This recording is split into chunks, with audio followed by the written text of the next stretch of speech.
Alors, on est aujourd'hui le mercredi 10 juillet. Comment? 7 Tammuz, 10 juillet. Au lieu d'être à la plage comme des gens normaux, on est dans une synagogue. Je parle de la plage séparée, bien évidemment. Au lieu d'être à la plage comme des gens normaux, on est dans une synagogue à écouter un cours de Torah. Mais c'est pas grave, il faut encore des fous dans ce monde, parce que nous sommes les seuls qui pourront le sauver, justement. Donc il faut être fou. D'ailleurs, les prophètes dans la Bible, dans le Tanakh, étaient appelés les fous. Quand un prophète venait chez un roi pour les réprimander, alors ses ministres disaient, tiens, le Meshuga arrive, le fou arrive. Donc de là, on apprend qu'être fou, c'est normal.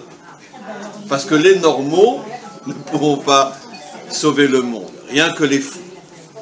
Et donc, quoi qu'il en soit, on va consacrer le cours d'aujourd'hui à la Refoua Shelema de Yaakov Ben Karla, ainsi que à la mémoire de Valentine Rachel Bat Esther, à la mémoire d'Avram Ben Esther, un Mazel Tov pour Paulette. Et de Mazel Tov pour Paulette Bat Félicie. C'est le couple. À la mémoire d'Avram Ben Esther et de Mazal Tov, Paulette Bat Félicie, pardon. Amen. À la mémoire de Claudine Hamisha Bat Henriette Kouka. Amen. Moshe Roger Ben Emma Simcha. Amen. Et bien sûr, le séminaire est à la mémoire d'Eliaou Chaim Ben Rina Kouka. Amen.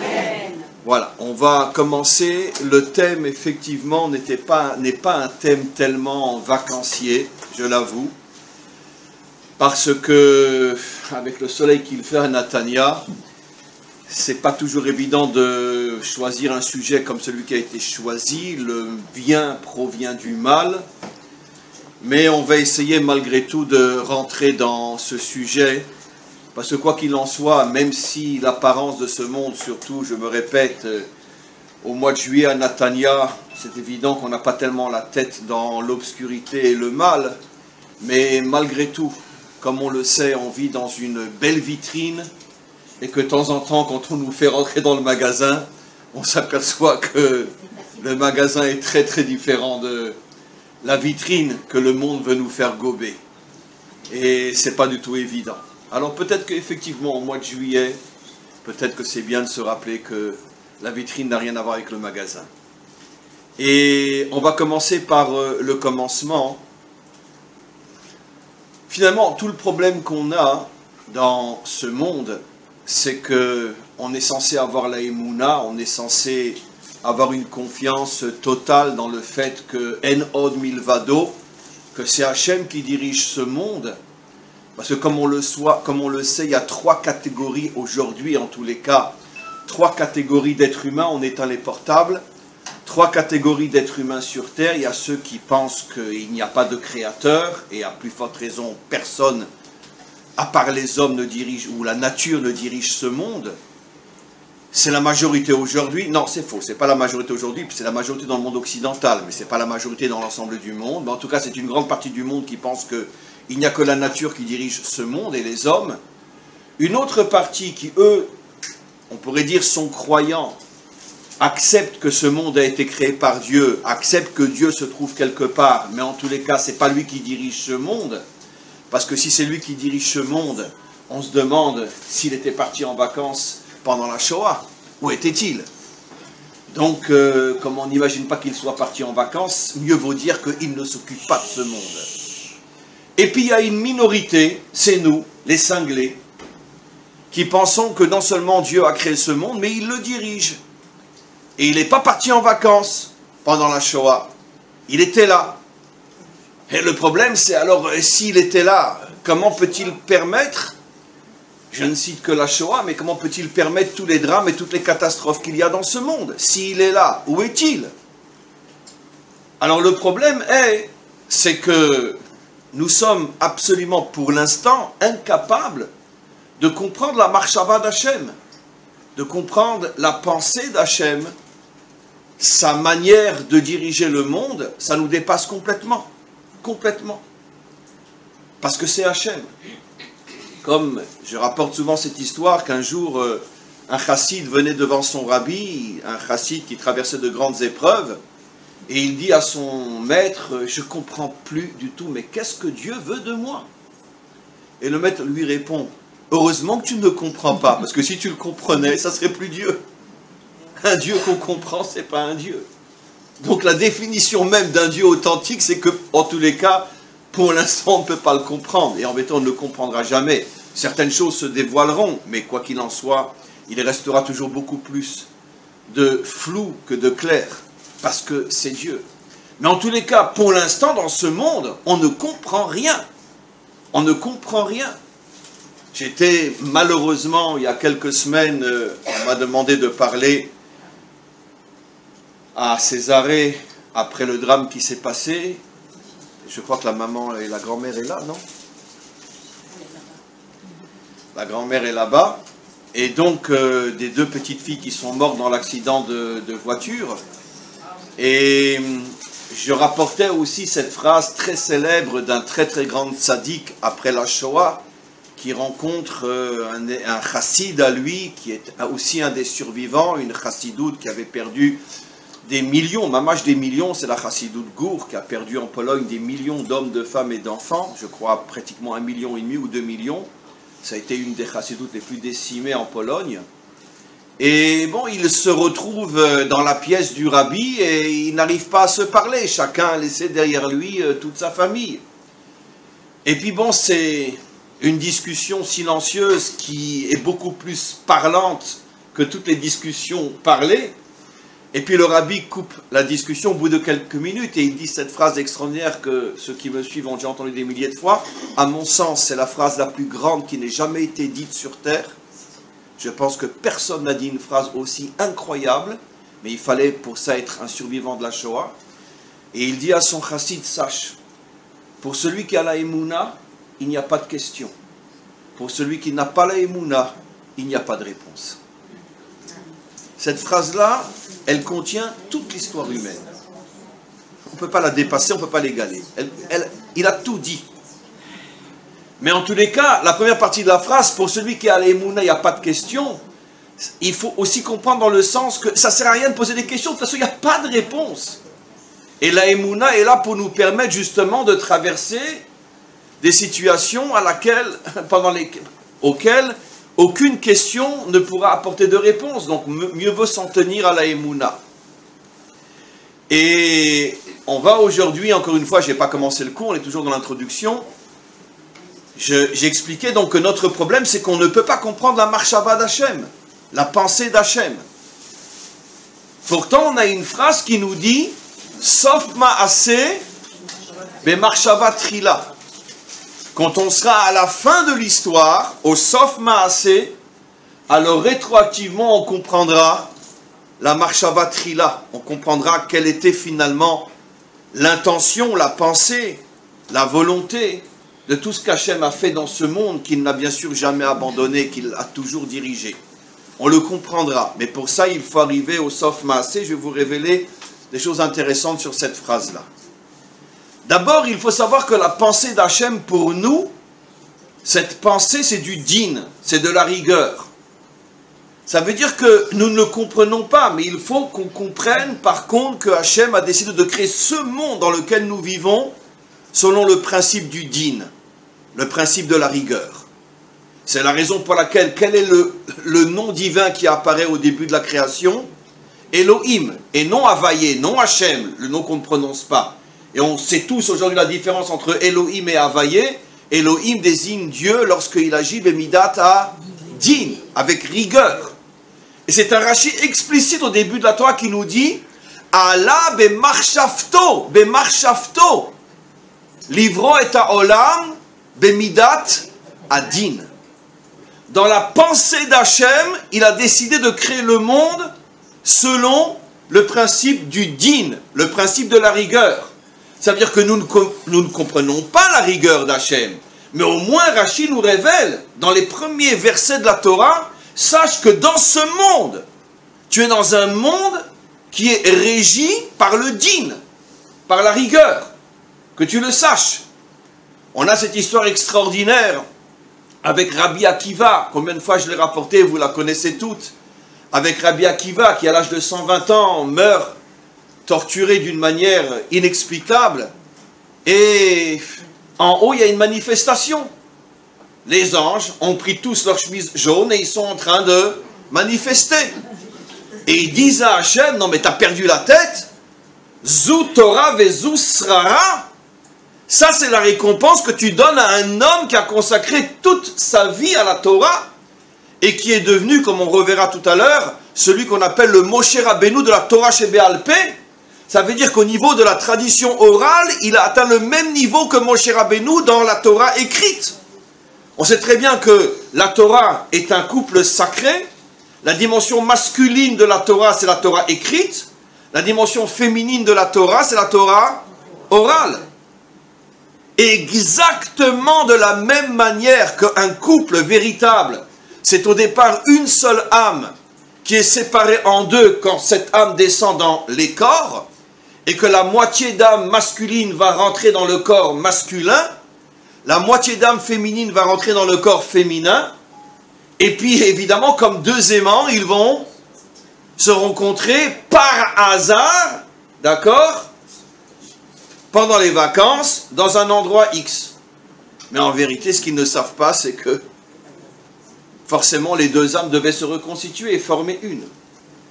Exactement de la même manière, la Torah ayant une dimension masculine, Torah chez Birtav, et une dimension féminine, Torah chez Béal Pé, il y a deux âmes qui au début, par rapport à la Torah, je dis bien, n'étaient qu'une seule âme torahique, qui était composée d'une partie Moshe Rabbeinu et l'autre partie Rabbi Akiva. Cette âme s'est séparée quand elle est descendue dans le monde. Moshe Rabbeinu a reçu la dimension masculine, Torah chez Birtav, et des siècles plus tard vient Rabbi Akiva qui reçoit la dimension féminine, pas féminin dans le sens physique, féminin dans le sens torahique, sur le plan spirituel. Ça veut dire que le Hari Akadosh révèle que Rabbi Akiva était du même niveau que Moshe Rabbeinu. Donc vous comprenez pourquoi les chemises jaunes là-haut ont fait un scandale. Zou Torah vezu srara. C'est comme ça que tu juges l'âme la plus grande de toutes les âmes du monde. Les deux âmes par lesquelles la Torah passe, et surtout la Torah chez Béal Pé, qui est d'une certaine manière pour nous, juifs, des milliards de fois plus importante que la Torah chez Bir Tav. Car nous, on ne vit pas au niveau de la Torah chez Bir Tav, on vit au niveau de la Torah chez Béal Pé, bien évidemment. Et qu'est-ce que répond Hachem? Chatkou. Exactement comme Macron aux chemises jaunes. Fermez-la. Ben oui. Exactement comme Macron aux chemises jaunes. Fermez-la. Chatkou. Et qu'est-ce qu'il leur dit? Car Allah bemarshava. Car Allah bemarshava. C'est ainsi que j'en ai décidé dans ma pensée. Et vous, les anges, même les anges, vous ne pouvez pas atteindre ma pensée. Le Hari Akadosh va beaucoup plus loin. Il explique que Kach Allah bemarshava fait aussi allusion à Rabbi Akiva, qui lui est arrivé à monter dans la pensée d'Hachem. Et c'est pour ça que pendant qu'on est en train de le dépecer vivant sur terre, il avait le sourire et il faisait le Shema Israël, comme s'il ne ressentait rien. Au point que ses élèves lui demandent, Rabbeinu Atkan, car les Romains avaient obligé toute sa yeshiva à venir voir son supplice. Et il le voit souriller comme s'il était à Natania sur la plage. Et ils lui disent, Rabbeinu Atkan, mais comment tu fais? Alors, peu importe la réponse qu'il donne, mais le Hari Akadosh dit, parce que Kach Allah bemarshava, il était arrivé à remonter au niveau de la pensée d'Hachem, et il comprenait que Hakol Letova, que tout est pour le bien. Donc il ne pouvait pas souffrir. N'oublions pas qu'il a été l'élève pendant 14 ans, son plus grand maître s'appelait comment? Non, c'était son élève, Rabbi Shimon Bar Yochai. Quel a été son plus grand maître? Ish Gamzu, Gamzu Letova. Il a été pendant 14 ans l'élève de Gamzu Letova, donc il a été à la bonne école. Mais seulement, ce n'était pas seulement quelqu'un qui a appris, c'est quelqu'un qui a su vivre. Et il a expérimenté ce qu'il a appris à la fin de sa vie. Et il a réussi. Donc, en tous les cas, on voit de là que on ne peut pas arriver à la marshava d'Hachem. Même les anges n'ont pas pu. Et Rabbi Akiva, lui, il est arrivé à la fin de sa vie à monter jusqu'à la Marshava d'Hachem. Mais à nos yeux, même les anges ont manifesté. Ça veut dire que même dans le monde d'en haut, c'est scandaleux comment Hachem dirige son monde. N'ayons pas honte et peur de le dire. Oui, tu diriges ton monde d'une manière scandaleuse. Seulement, nous avons la émouna qu'un jour, on comprendra. C'est pas sautaire, c'est pas une contradiction. Mais c'est la vérité. Sinon, la Gemara n'aurait jamais eu le courage de nous dire que même les anges ont manifesté.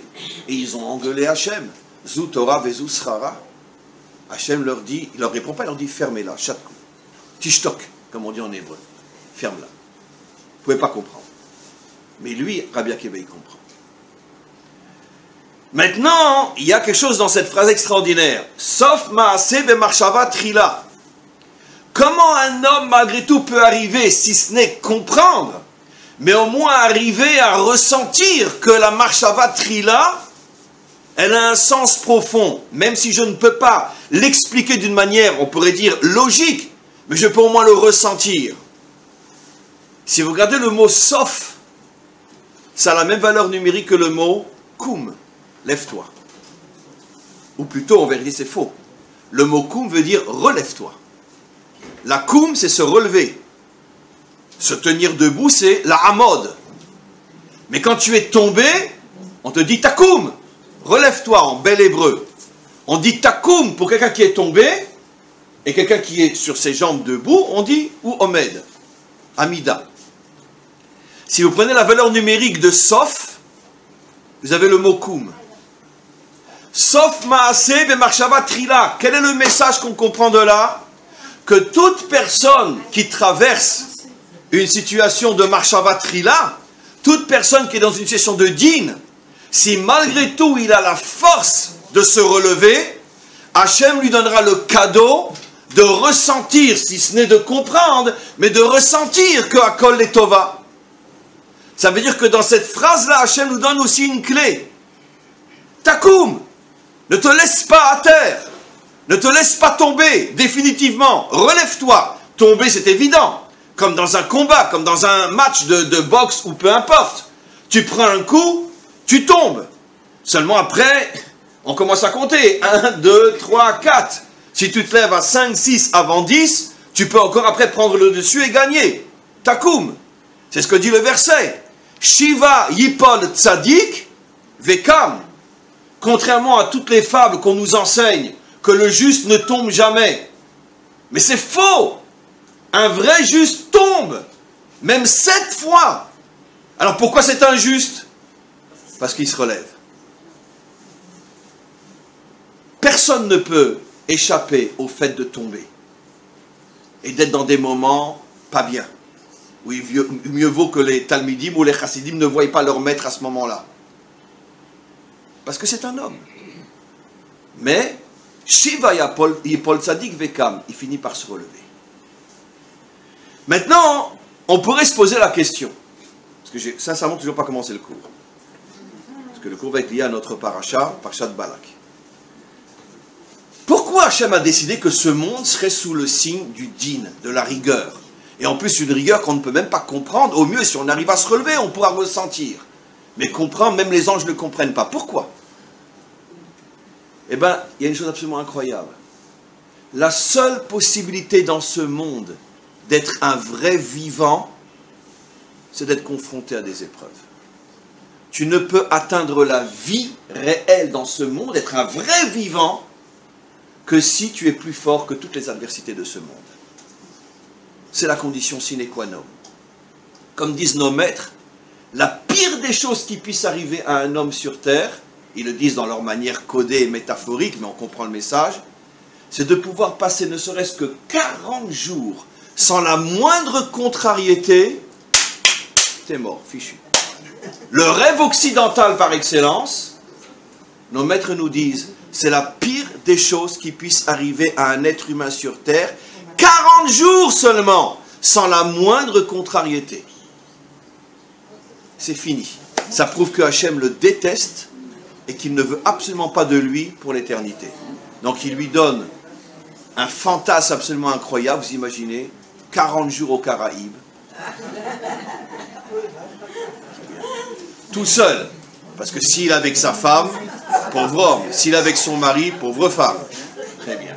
40 jours tout seul aux Caraïbes, il rentre chez lui à la maison, il peut être sûr qu'on lui demande comment c'était. Oh, quel kiff! Quel kiff! Et ben là où on a signé que c'était la pire des créatures sur terre et Hachem l'a envoyé à la poubelle. C'est pas de moi, c'est de nos mères. Vous imaginez? Pourtant nous les Occidentaux, on aspire tous un petit peu à kiffer. Et ben on voit que nos maîtres sont très très réticents à cette idéologie. Mais peu importe. Maintenant, malgré tout, je reviens à la question. Pourquoi Hachem, malgré tout, veut que ce monde soit un monde de dîn? J'ai dit parce qu'on ne peut être vivant vraiment que si on vit dans le dîn. Et d'où on l'apprend? Du mot dîn lui-même. Vous savez que dans chaque lettre a une valeur numérique. Et vous savez que quand on calcule les valeurs numériques d'un mot, il y a différentes manières. La première manière, c'est qu'on prend chaque lettre et on la traduit selon sa valeur. Mais il y a encore deux autres méthodes. Chaque méthode a bien son explication, mais je ne vais pas le faire ici. C'est qu'après, tu rajoutes aussi au chiffre que tu as trouvé. Par exemple, on va prendre un mot simple. Av, le père. Valeur numérique, 3. Mais combien de lettres dans le mot père? 2. Tu rajoutes 2, ça fait 5. Et combien de mots il y a dans le mot père? 1, ça fait 6. Ça veut dire que la valeur numérique totale du mot Av, c'est pas 3, mais c'est 6. Chaque lettre Av fait 3. 2 lettres dans le mot Av, ça fait 5. Un mot, c'est-à-dire que tu as compté les lettres, le nombre de lettres et le nombre de mots. Si vous prenez le mot dîn, on va calculer ensemble. Quelle est la valeur totale du mot dîn? Dîn, ça fait combien? Combien? 64. Très bien. Combien de lettres? 3. 67. Combien de mots? 1. 68. 68 est la valeur numérique du mot Chaim. Incroyable. Incroyable. Ça veut dire que la Torah nous révèle ici un secret incroyable. Quand Hachem nous donne du dîn, c'est pour faire de nous des êtres vivants. Dîn, Gematria, Chaim. Incroyable, hein? Ça valait le déplacement? Merci. Parce que nous, on a toujours l'impression que le dîn, ça nous met à genoux. Le dîn, c'est la mort. Le dîn, c'est la tristesse. Le dîn, c'est l'angoisse. Le dîn, c'est le désespoir. Et voilà que je vous révèle que le dîn, c'est ce qui te donne la vie. Notre corps, il est régi. Comment? Notre corps, il est régi. Oui, par des lois. Sinon, on ne vit pas. Non, je vais aller plus loin, ce que vous dites est tellement juste. On sait, le Rambam le dit, et de plus en plus tous les médecins aujourd'hui l'admettent, que 90% des maladies, d'accord, en tout cas qui sont provoquées par notre manière de vivre, c'est une mauvaise alimentation. Pourquoi? Parce qu'on n'a pas la bonne mesure, on n'a pas le dîn, on n'a pas la rigueur, on mange trop. Ou on mange mal. Mange trop ou mange mal. Ça veut dire qu'on n'est pas dîn avec son alimentation. Je ne mange que ça et que cette chose-là. Un point c'est tout. Ah, c'est pas le meilleur, c'est pas ce qui est le plus bon. J'ai encore faim. Mais donc tu n'es pas dîn avec l'alimentation et c'est pour ça que tu meurs. Et le Rambam assure que si quelqu'un, depuis sa tendre enfance, savait manger comme il faut manger, il mourrait un jour. Mais pas de maladie, que de vieillesse. En bonne santé. Comme on le voit, des fois, des gens qui en une semaine s'en vont, mais ils n'ont jamais été à l'hôpital. Parce que leur temps est arrivé, mais ils n'ont jamais été malades. Jamais été malades. Et on le voit, ça existe. Donc, on revient sur ce qu'on explique. Dîn, c'est Chaim. Maintenant, ça correspond aussi à un autre verset qu'il y a au début de la Torah. On nous dit quand l'homme a été créé, Vayhi ha'adam le nefesh chaya. Et l'homme devint une âme vivante. En quoi c'est lié à Dîn? Pour celle qui étudie un petit peu, plus que la normale, Vous avez sans doute déjà entendu, vous avez vu vous-même, que nos maîtres disent dans le Talmud qu'à chaque fois qu'un verset est introduit par l'expression « vayehi », ça suppose quelque chose de dur, de négatif. « Vehaya » lachon simcha, vayehi lachon din. Vayehi bime Achashverosh, et ce fut à l'époque de Achashverosh la Shoah. Vayehi fait toujours allusion à une période dure. Et qu'est-ce qu'on comprend de ce verset-là? Vayehi Adam le nefesh chaya, tu veux être un homme vivant, alors accepte de vivre dans le Vayehi. Accepte. Alors, qu'est-ce qu'on comprend de là? Et on va pouvoir vraiment commencer le cours. C'était vraiment qu'une introduction. On comprend de là que finalement Hachem a caché la vie authentique dans l'écorce de la difficulté, de la rigueur, de l'épreuve et parfois même de la souffrance. C'est précisément à l'intérieur de cette écorce que se trouve. Je vais dire quelque chose qui est très très très difficile à dire. Et je vous affirme que moi-même je ne comprends pas 0,01% de ce que je vais dire. Et par contre, j'ai la conviction que j'ai raison. Juste à titre d'exemple. Hachem voulait ramener son peuple sur sa terre. Mais Hachem savait très bien que s'il ramène son peuple sur sa terre et qu'à Jérusalem il y a un défilé gay, c'est 1000 fois plus grave que tout ce qui a fait qu'il y a eu le premier temple détruit et deuxième temple détruit. Je sais que je vais me faire fusiller avec ce que je dis, mais c'est pas grave. On ne peut plus tirer, j'ai plus de place déjà. Comment? Très bien. Non, c'est à Jérusalem. Et à Jérusalem, les photos étaient terribles. Ils se prenaient par l'arrière, etc. C'est terrible, ce qu'il y avait à Jérusalem. Donc, peu importe. À Jérusalem, ils ont été encore plus dégueulasses que partout ailleurs, parce que c'est Jérusalem, il y a une intention. Il y a une intention de salir. Peu importe. Hachem savait très bien que dans notre pays, il y aurait des mafionnaires. Il y en a. Très bien. Il savait très bien que dans notre pays, il y aurait des papas qui violent leurs filles. Oui, il y en a. Il y en a. Il y en a. Il savait très bien que dans notre pays, il y aura aussi de grands trafiquants de drogue et de trafiquants d'argent. D'accord? Il y en a pas mal du côté de Herzliya Pitouar, etc. On les connaît. Il ne faut pas dire qu'ils sont français, mais peu importe. Il savait très bien que dans notre pays, il y aurait beaucoup de... J'ai le droit de dire un gros mot? Beaucoup de salauds. Eh oui, il y a des gens très bien aussi, hein. Moi je suis là aussi, vous êtes là, il y a des gens bien aussi, hein. Mais je veux dire, on est loin d'être la majorité. Alors qu'est-ce qu'il va faire le bon Dieu? Il va nous ramener sur notre terre, on va se retrouver dans une situation où de toute façon, tout ce qui a causé la destruction du premier temple et du deuxième temple, alors pourquoi? Pourquoi nous on mériterait d'arriver, on va arriver jusqu'à la délivrance finale?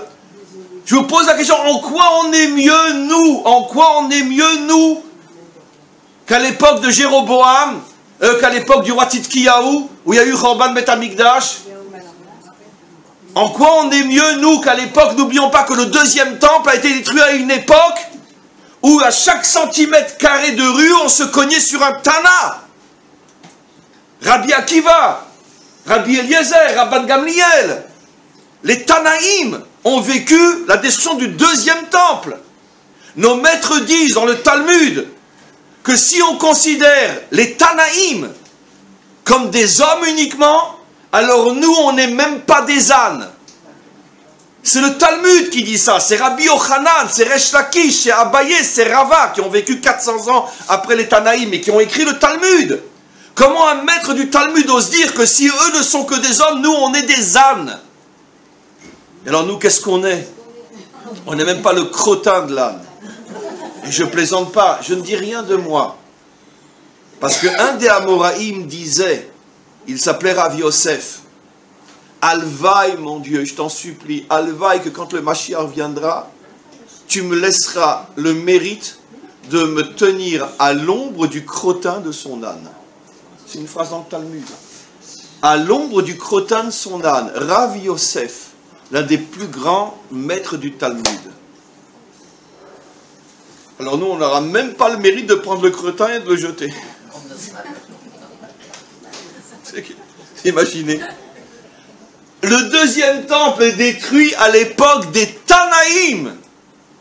Au point que nos maîtres dans le Talmud se posent la question, mais qu'est-ce qui a pu amener la destruction du deuxième temple? Il y avait tellement de géants de Torah. Alors on sait, Sinatrinam, etc. La guerre entre les clans. Et on la connaît cette guerre entre les clans. Elle a disparu aujourd'hui? Non? Et où la guerre entre les clans est la plus terrible? Chez les non-religieux ou chez les religieux? Alors on connaît tous la vérité, mais il ne faut pas le dire sans enregistrer. Très bien. Alors ça veut dire quoi? On est mieux nous que eux? Alors pourquoi eux ils ont eu 2 temples détruits et pas nous?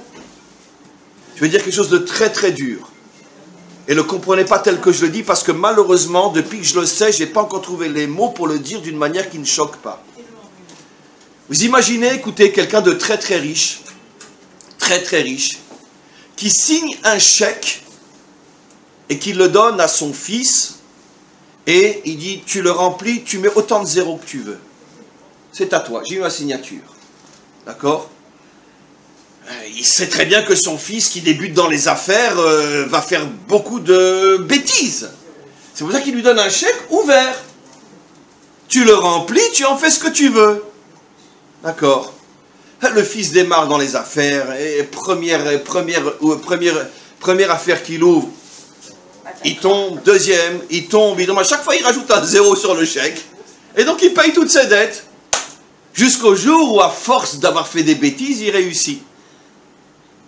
Ah, écoutez-moi bien.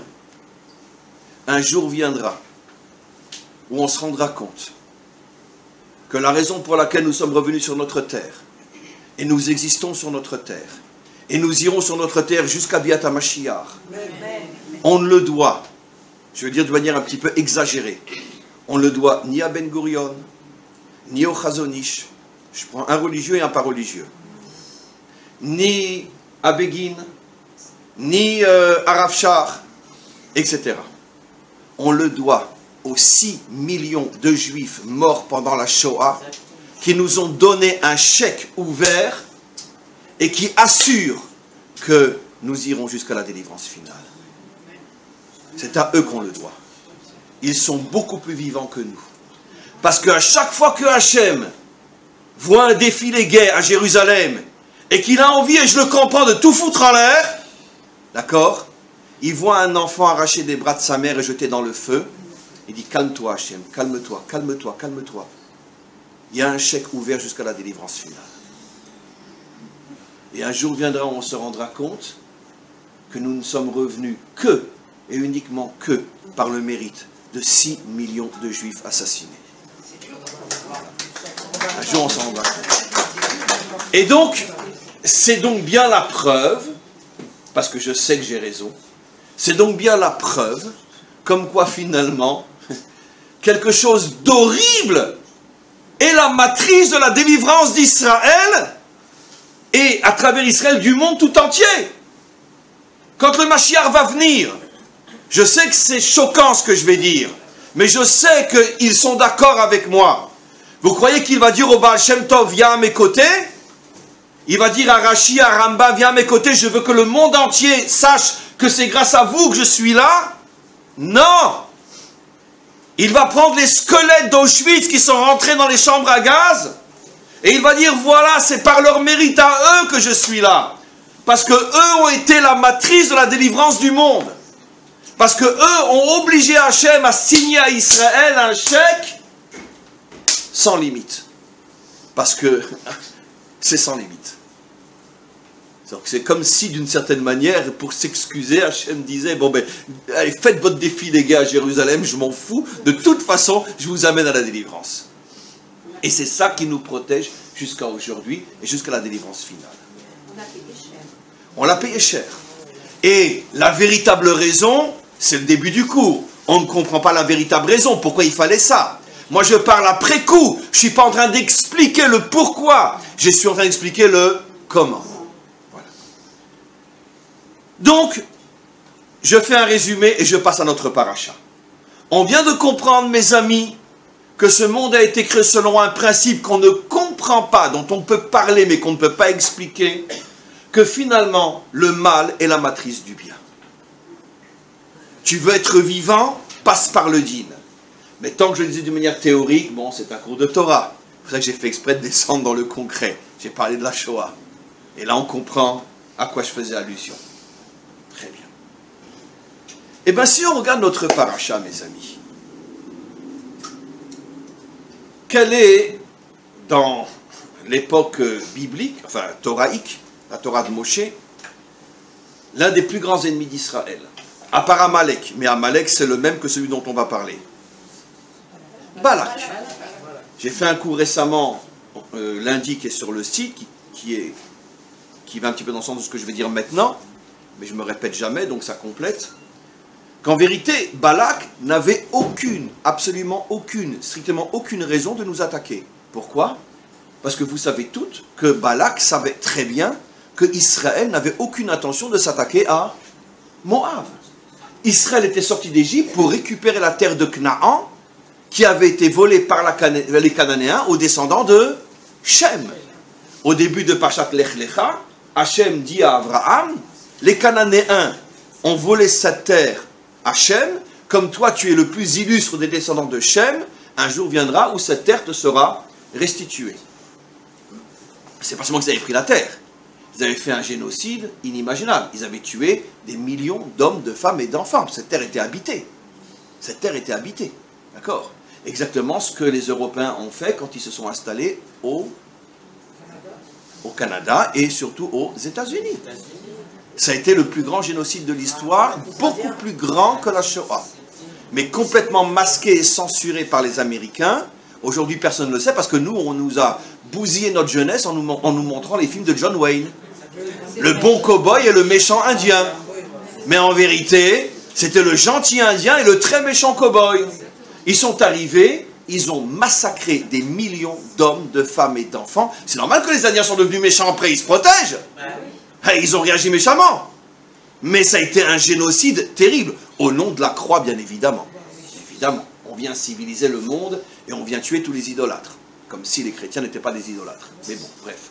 Mais quoi qu'il en soit, ça a été un massacre beaucoup plus que 6 millions. Rien que les Incas, c'était plusieurs millions. Eux, ils ont été massacrés par les Portugais et les Espagnols. Mais dans le Nord, les Anglais, les Français, les Allemands, etc., les Irlandais, ont massacré des millions d'hommes, de femmes et d'enfants. Ça a été complètement masqué. Après, il y a eu un autre génocide inimaginable, c'était le génocide des Noirs.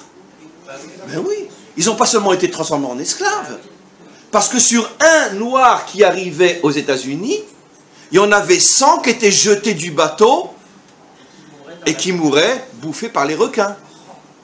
Et toutes les belles filles là-bas étaient violées à mort. Ça a été un génocide inimaginable.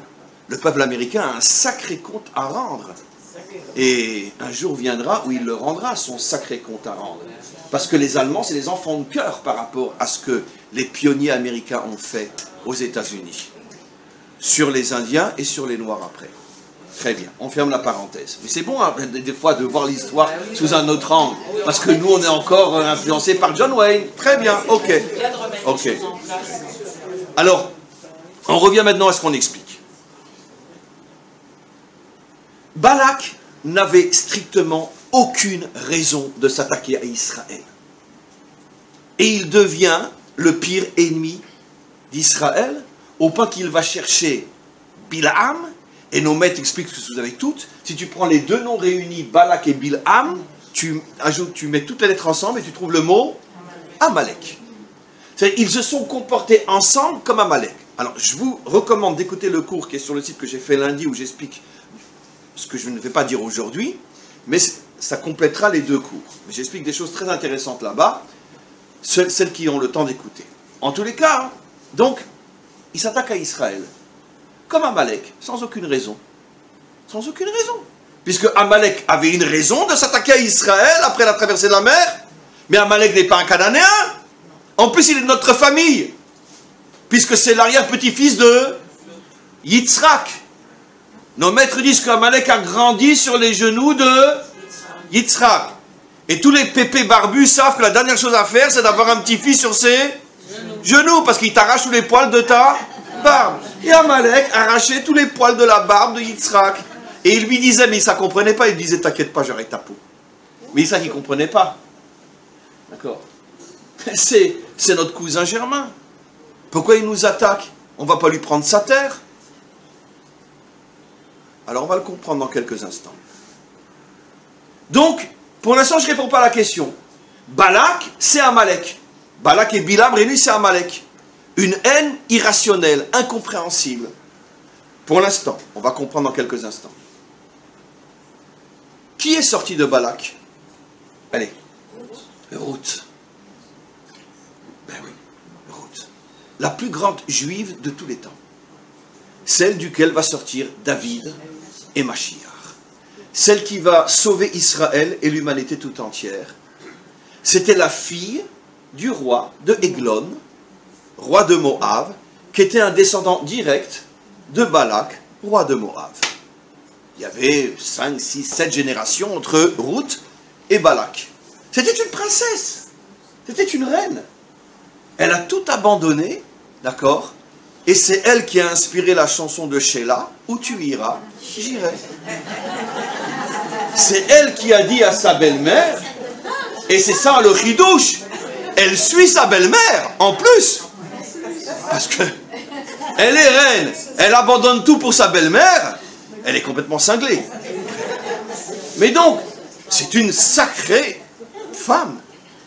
Elle lui dit, c'est vrai, c'est la chanson de Sheila, « Où tu iras, j'irai ».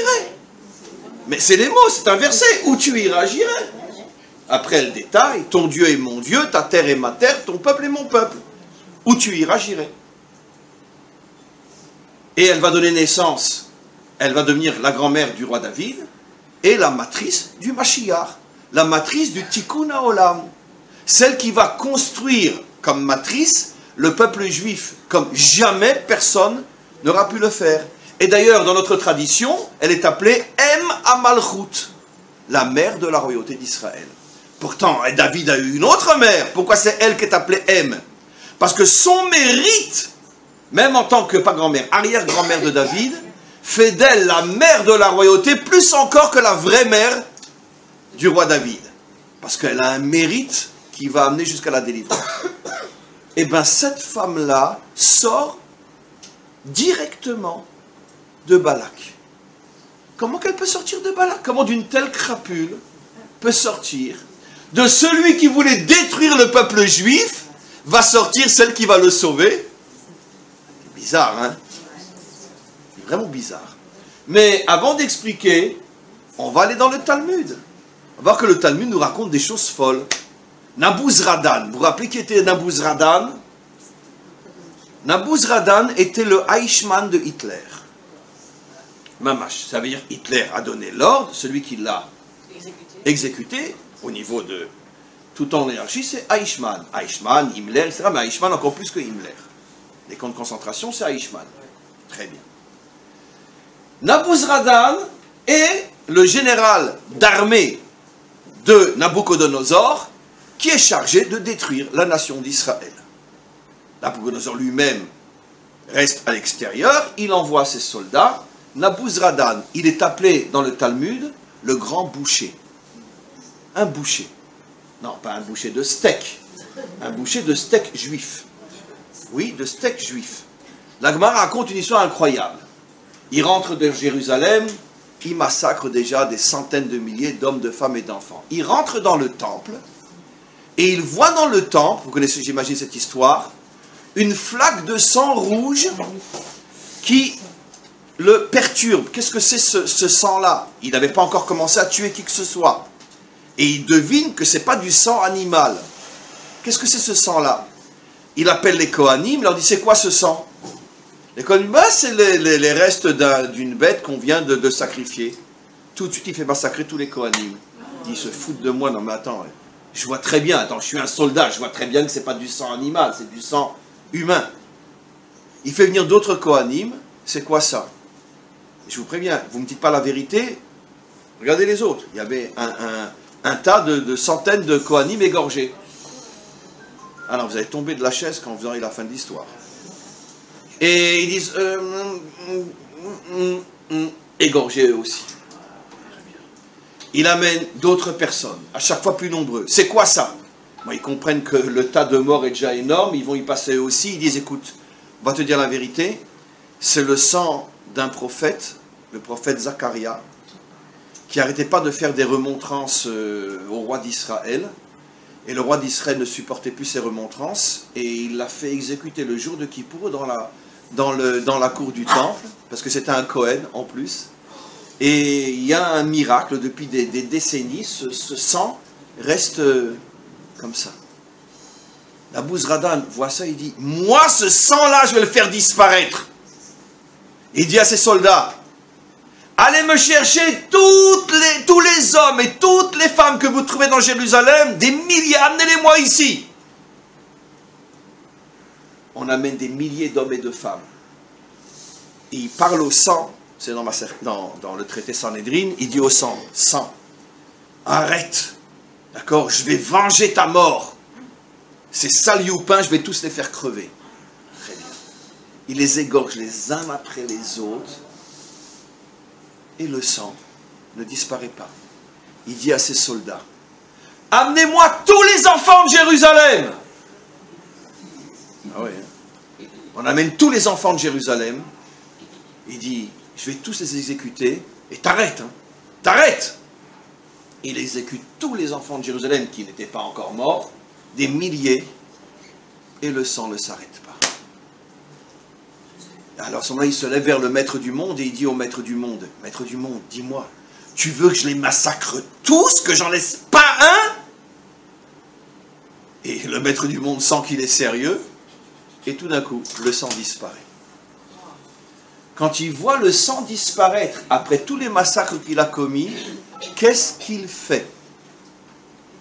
Attachez vos ceintures, là on va vraiment atterrir. Qu'est-ce qu'il fait? Je vois que personne ne le sait. Il voit cette chose-là, après avoir parlé à Hachem, il voit donc que Hachem existe, il fait teshuva. Non. Il cherche 3 raves qui n'ont pas encore été exécutés, et il leur dit, je vous en supplie, convertissez-moi. Qu'est-ce que vont faire d'après vous les 3 rabbanim? Normalement, non. Ils le convertissent et il disparaît dans la nature. Et nos maîtres nous disent, il va devenir l'un des plus grands juifs de cette génération-là, mais en secret. Bon, il va se coiffer différemment, grande barbe, va mettre un streimel, des péotes, etc. Il s'est converti. Mais le problème que tous les commentaires posent, c'est bien sûr, comment se fait-il que les rabbanim ont accepté sa conversion? Et comment se fait-il comment il peut devenir juif après avoir massacré tellement de juifs? Mais on va continuer l'histoire. Rabbi Akiva, dont on parlait tout à l'heure, il est un descendant direct. Vous savez que c'est un converti lui aussi. Il vient de qui? Aussi l'un des plus grands ennemis d'Israël, qui s'appelle le roi Sisra. Ceux qui connaissent un petit peu notre histoire savent que le roi Sisra a été l'un des plus grands ennemis d'Israël à l'époque des juges, à l'époque des Shoftim. Il y en a combien des ennemis d'Israël? Mais vous allez voir, je vais vous raconter après encore une autre histoire. Le roi Sisra, de lui va sortir Rabbi Akiva. Et dites-moi, vous connaissez tous Hillel et Shammai. C'était des géants.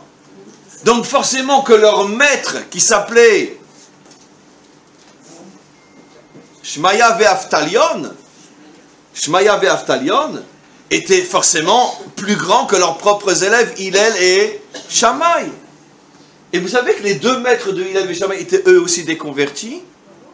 Bon, ça c'est pas encore tellement le ridouche, mais des descendants directs de qui?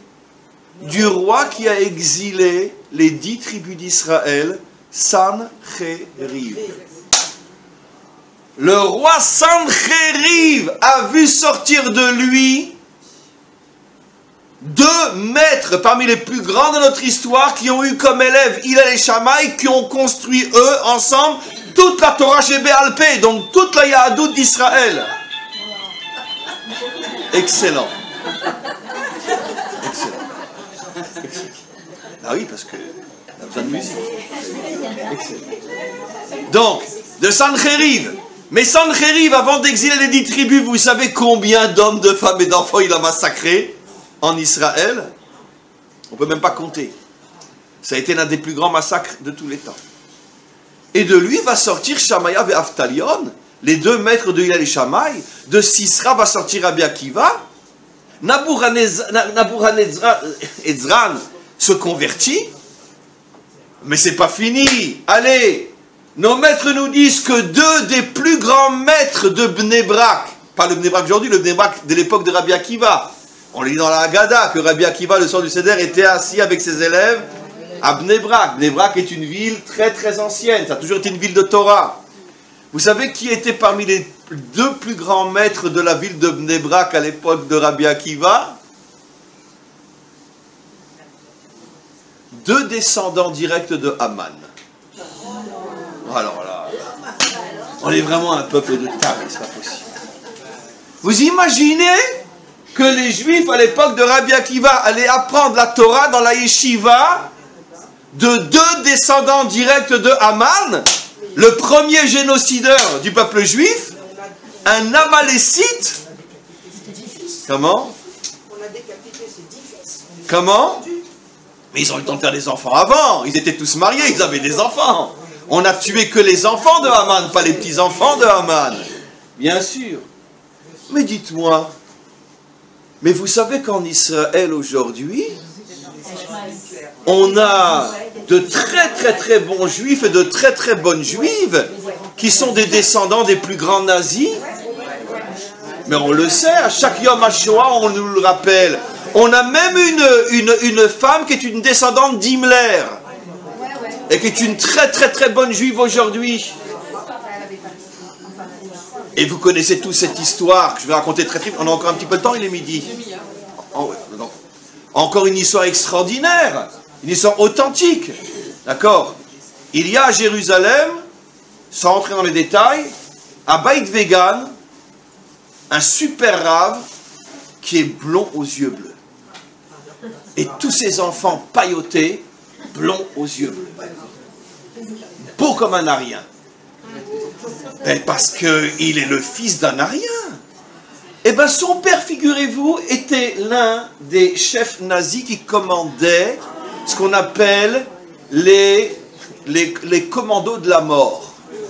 Ça veut dire qu'avant les chambres à gaz qui ont commencé en 42, en 39, 40 et 41 et une partie de 42, les Allemands rentraient dans des endroits, faisaient des grands trous et fusillaient tout le monde, etc. Et ils avaient tous une tête de mort sur le ceinturon, avec Gott mit uns. Et ça s'est surtout passé en Lituanie, comme on le sait, toute la yeshiva du Rav Wasserman, entre autres, l'élève du Chafetz Chaim.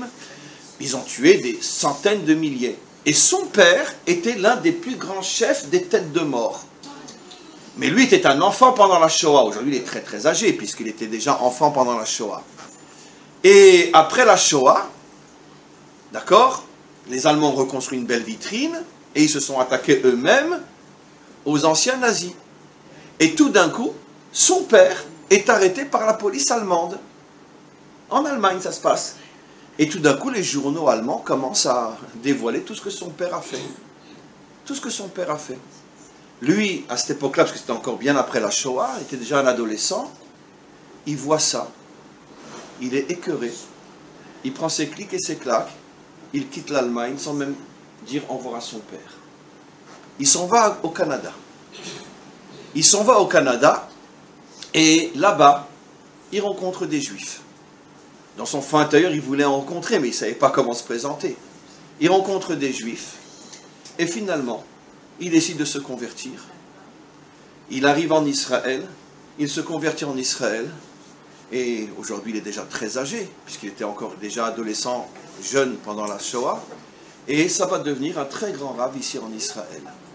Tous ses enfants paillotés, ça devient un chassid, papillote, lui je pense qu'il met même un shtreim le Shabbat, etc. Et on revient un petit peu en arrière, pendant des décennies, ses parents ne savent pas ce qu'il est devenu. Mais des amis à ses parents qui, eux, ont entendu l'histoire de ce fils mais qui n'en ont jamais eu le courage d'en parler à son père. Le père a fait, je crois, 20 ans de prison en Allemagne, et après est sorti de prison. Mais son père ne sait pas ce qu'est devenu son fils. Et tout d'un coup, le père âgé devient malade, et quelqu'un qui avait suivi toute l'histoire en Allemagne envoie un mot au fils pour dire « Ton père va bientôt mourir, est-ce que tu voudrais le revoir avant sa mort ?» Lui va demander peut-être à Rav Chaim Kanievski ou Rav Shar, je ne sais pas, c'est une histoire qui remonte à pas mal d'années, et le Rav lui répond « Tu vas y aller, d'accord, avec la tête de juif que tu as, et tu prends avec toi tous tes enfants. Tous ceux qui sont, voilà, avec crâne rasé, papillotes, blonds, etc. Et il arrive, et il fait prévenir son père qu'il veut le revoir avant de mourir. Le père s'imagine qu'il va voir un beau Bosch rentrer, d'accord, même si... Et tout d'un coup, il rentre avec ses fils, d'accord, et son père dit... Eh ben, dès les 2 premiers mots, le fils comprend que le père comprend que c'est oui son fils. C'est une histoire qu'on raconte souvent à la radio, Yom HaShoah. Le père se met à pleurer, pleurer, pleurer, pleurer, pleurer, jusqu'à ce qu'il en meure. Ça veut dire qu'ils n'ont même pas pu parler ensemble. Le père voit ce que son fils, lui qui a tué tellement de juifs, il voit que son fils aujourd'hui, c'est un rav de Yerushalayim, et que les enfants sont paillotés, alors que lui-même en a sans doute étranglé des centaines de ses propres mains, des enfants paillotés, en Lituanie et ailleurs. Et on ne sait pas, personne, on peut dire qu'il est peut-être mort, il est peut-être mort en pleurant parce qu'il était écœuré de voir son fils comme ça. Chacun peut interpréter comme il veut. On peut dire qu'il est mort en pleurant parce qu'il a regretté tout ce qu'il a fait. On ne sait pas, parce qu'il n'a pas parlé. Mais en tout cas, il est mort en pleurant devant son fils qui est un rav jusqu'à aujourd'hui à Yerushalayim, une famille chassidique incroyable. Le fils des chefs des têtes de mort. Eh bien, c'est l'histoire de Ruth qui sort de Balak, c'est l'histoire de Rabbi Akiva qui sort de Sisra, c'est l'histoire des Rosh Yeshiva de Bnei Brak qui sont les descendants de Haman, c'est l'histoire des maîtres de Hillel et Shammai qui sont les descendants de Sancheriv, c'est l'histoire de Nabuchodonosor qui se convertit après avoir massacré tous les enfants de Jérusalem. Et pourquoi les maîtres les acceptent? Pourquoi? Et pourquoi, comme par hasard, les plus grandes âmes de notre histoire sortent de ceux qui étaient nos pires ennemis? Comment le mal peut-il engendrer un tel bien? Déjà, même si on s'arrêtait là, vous comprenez déjà une histoire extraordinaire. C'est qu'en vérité, le mal n'existe pas. Car le mal, le plus mal, cache en lui un bien inimaginable. Comme par hasard, les plus grands constructeurs de notre nation, dont la plus grande de toutes, Ruth, sortent des pires ennemis d'Israël. Incroyable.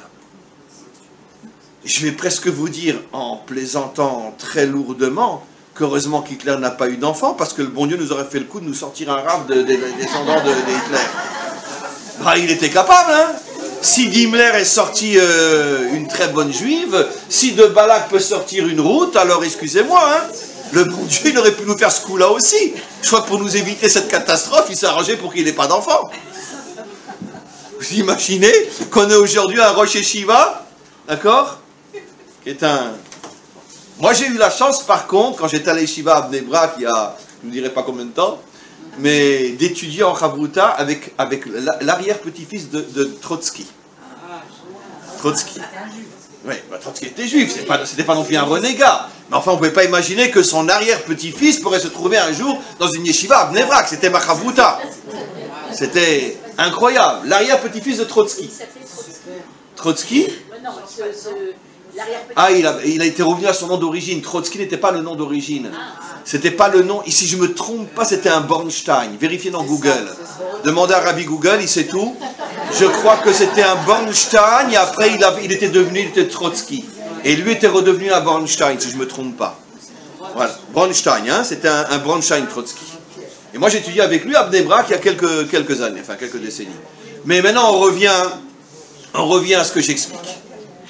Comment se fait-il que les pires ennemis d'Israël cachent en eux précisément les plus grandes lumières juives? Parce que même la conversion, on est censé tous le savoir, un non-juif, comment ils peuvent être notre pire ennemi?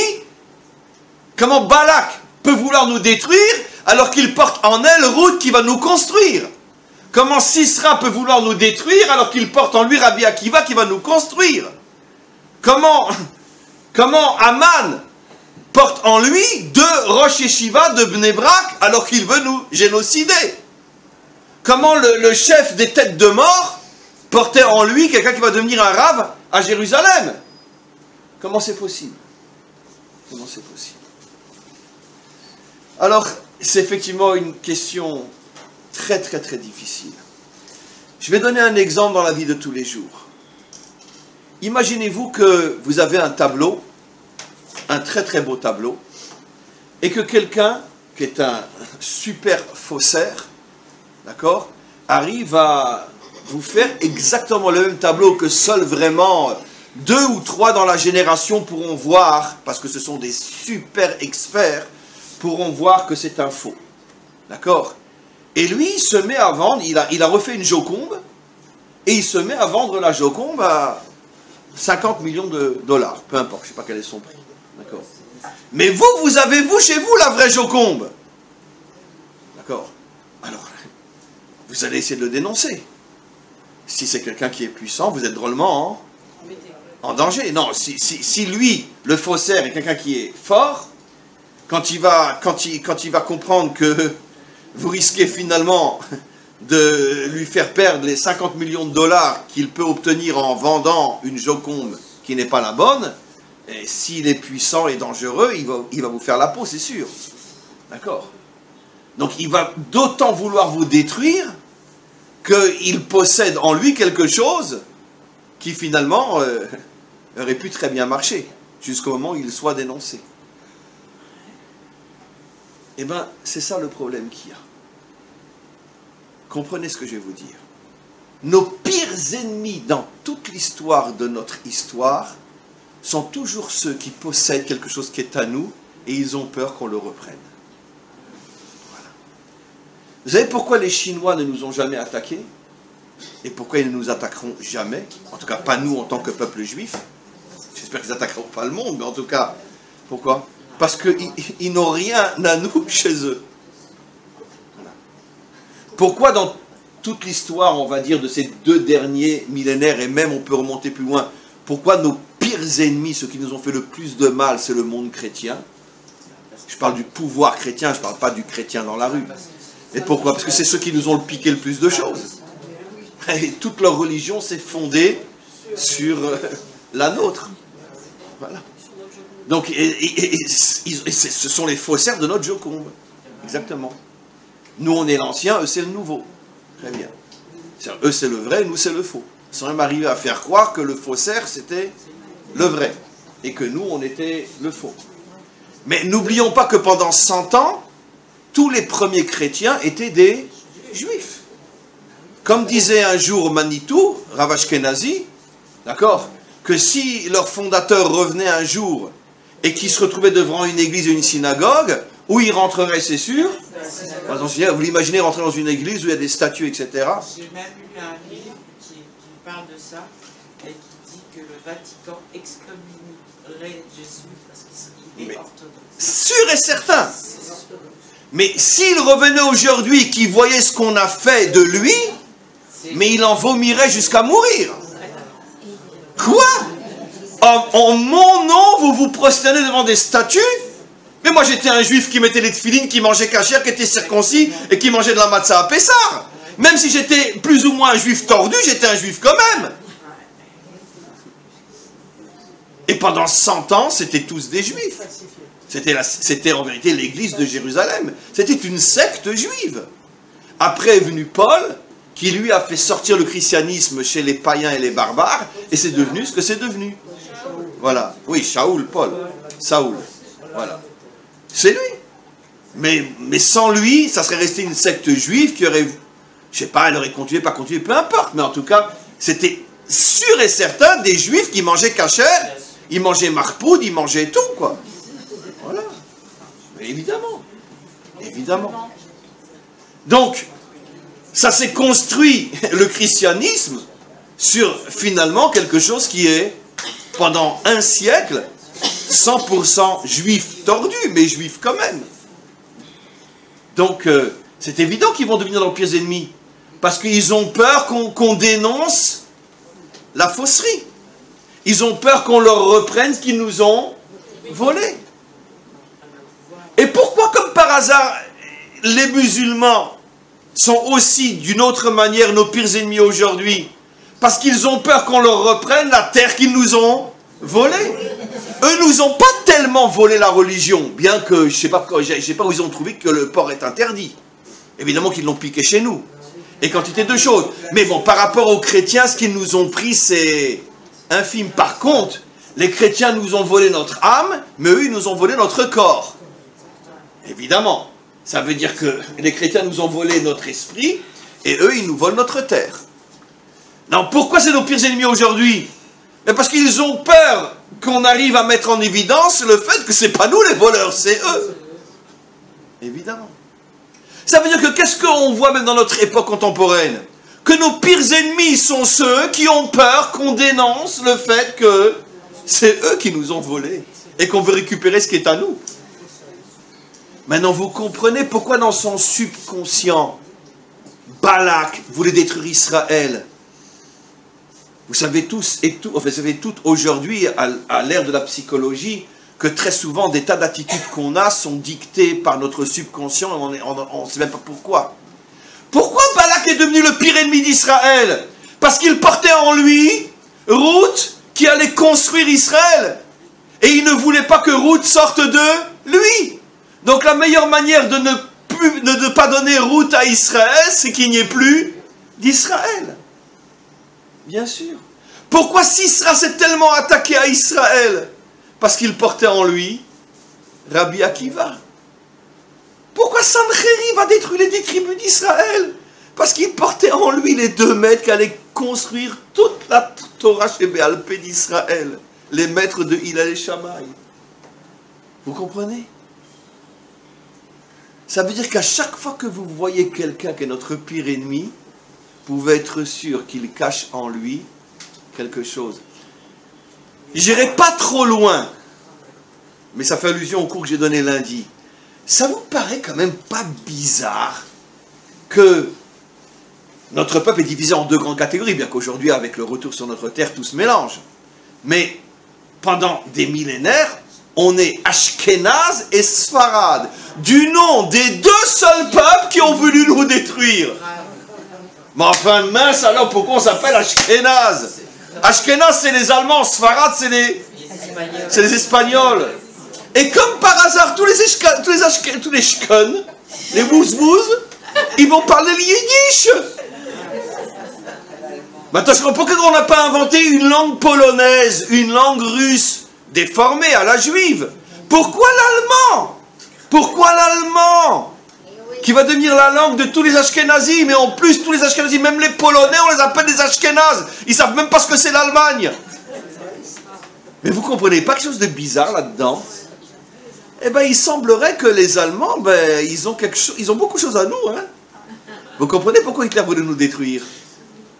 Parce que dans son subconscient, il comprenait qu'il y a quelque chose que l'Allemagne a en elle et qui est lié à l'histoire d'Israël. Vous voulez que je vous donne le secret? Mais seulement une ombre de secret. Après, on a presque terminé. Nos maîtres révèlent des choses extraordinaires. Vous savez qu'à chaque fois qu'on cite les 7 peuples de Canaan, au départ, on cite aussi un des peuples qui s'appelle le Girgashi. Et puis après, bien après, on ne le cite plus. On cite que les 6 autres. Et à l'époque de Yehoshua, qui conquit la terre d'Israël, on ne cite plus le Girgashi. Où il est passé? Pourquoi on cite les autres et pas le Girgashi? Nos maîtres nous disent que le Girgashi est le seul peuple cananéen qui finalement a pris au sérieux la menace de la conquête et qui a voulu préserver sa vie il a traversé la mer. Généralement, quand on quitte la mer Méditerranée de notre côté à nous, on arrive où? Ben, on arrive en France. En Italie, en France, etc. Peu importe.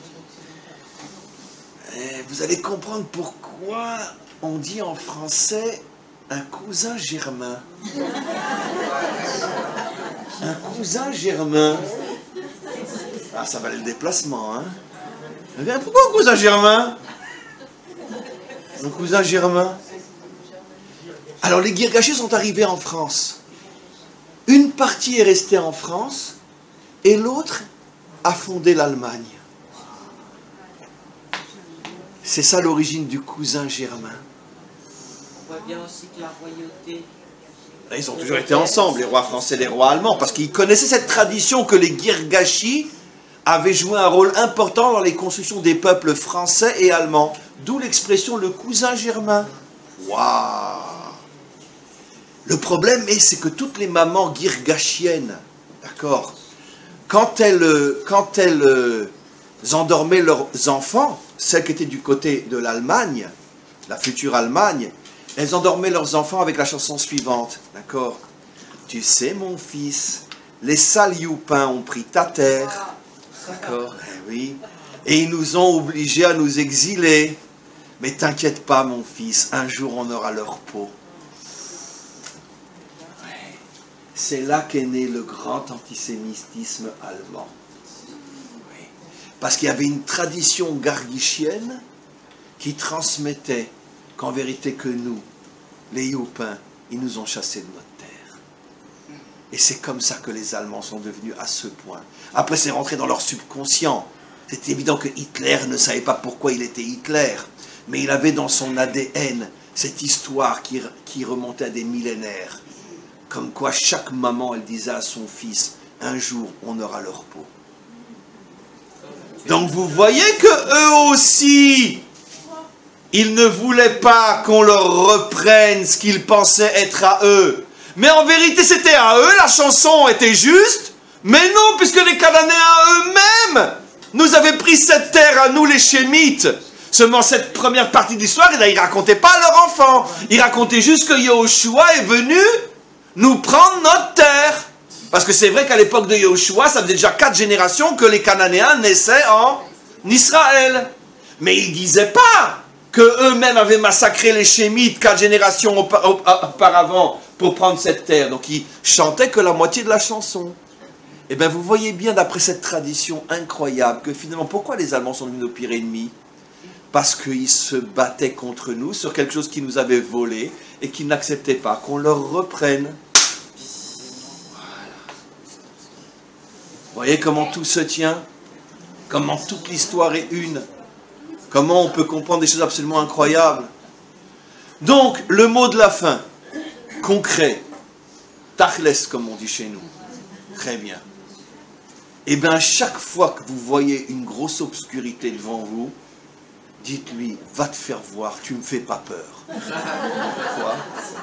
Parce que vous prenez votre marteau, tu lui dis, tu n'es qu'une sale écorce.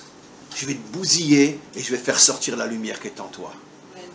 C'est ça nos épreuves, c'est ça nos souffrances, c'est ça nos difficultés dans ce monde. Ce n'est qu'une écorce qui cache une lumière inimaginable. Et si on arrive à casser l'écorce, on va se rendre compte qu'en vérité, il y avait dedans une lumière absolument incroyable qui va faire de nous, comme au début du cours, des êtres vivants. Amen. Une très très très bonne journée.